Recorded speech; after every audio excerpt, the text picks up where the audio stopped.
Hello guys, welcome back to the channel. In today's video, I'm going to show you how we can darken the background of a photo with filter on InShot application. Okay, let's get into it. First thing first, you have to open your InShot and you have to go to the photo section, and here you can click on you to start creating new project.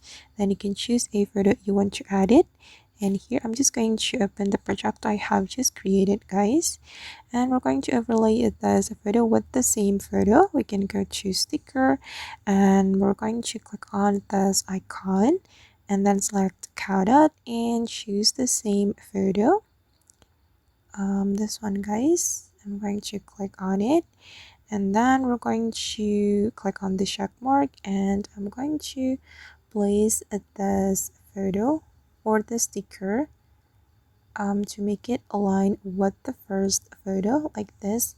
And we're going to make the background darken. We can go to the folder option, guys, and then go to this category, and you can select dark. Okay, and this is the final result. As you can see that the photo is in the original version and the background is darkened, and you just need to click on the save button to save this photo to your device. Alright guys, and that's how we can darken the background of a photo with filter on InShot. I hope this tutorial will be useful for you. Thank you so much for watching and see you in the next video.